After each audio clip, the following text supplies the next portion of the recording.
Hey everyone, Tech for Beginners here, and today I will be discussing Amazon online shopping and how it would have looked in the 80s and 90s and some of the limiting factors that would have existed in these times.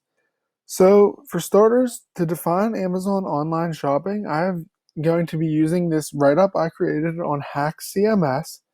So, Amazon Online Shopping is an online shopping website that has just about everything your heart desires, everything from software to gourmet food to baby products, you name it.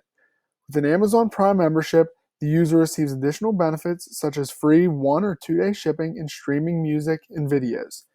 Amazon has just about taken over the world, so it is hard to imagine life without it, although there were times when it did not exist. Although it was founded in 1994, we will take a look at what the modern version of Amazon would have looked like in the 80s and 90s.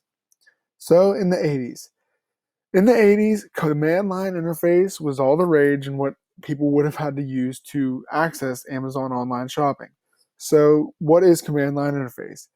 CLI is a text-based user interface used to view and manage computer files. The command line interfaces are also called command line user interfaces, the console user interfaces, and character user interfaces. So this is kind of like a terminal that we would be used to today. So how would have Amazon looked in the 80s? It would have been hard to imagine, but thinking of the command line style of technology that existed, we can do so. A user would first and foremost still be required to create an account with a username and password, as is still the case. Next, the user would have to enter their desired delivery address and their credit card information.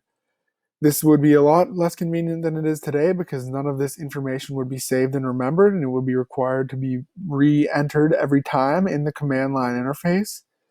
So once this was entered, it would be hard for the user to discern one uh, item that they're looking to purchase from another because the images would have been so grainy and hard to decipher, and there probably would be only one image per item, if any at all.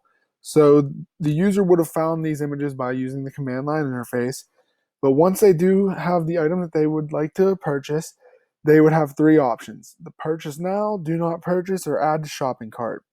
So once the user has finished shopping and decided to check out, then made sure their price shown was correct, they would hit purchase. Unfortunately for the user, Amazon Prime would not have existed and the processing time would have been much longer, creating a longer wait time for the purchased items to arrive. But hey, on the plus side, at least there would have been no ads. Now, as for the 90s, uh, it's a little complicated because Amazon did begin shipping around 1995, but we're going to just look at what today's version of Amazon online shopping would have looked like back in the 90s. So this is about the time when the Netscape Navigator became the most popular tool. So what that is, it was a proprietary web browser and the original browser of the Netscape line from versions 1 to 4.08 and 9.x. It was the flagship product of the Netscape Communications Core and was the dominant web browser in terms of usage share in the 1990s. So how that would have affected Amazon online shopping? Um, Back then, it was the big thing, as I mentioned. This is what it looked like. And this would provide Amazon online shopping with a big quality of life update, as users would now be able to create a profile and not have to re enter their information time and time again. Other users would also be able to leave reviews and ratings so you could decipher products more efficiently and get better things. And along with these improvements, you will be able to get updates as to where your package is so that it is not a complete guess as to when it will arrive. So that is what Amazon would have looked like in the 80s and 90s. Thank you for watching. I hope you were able to learn something here today.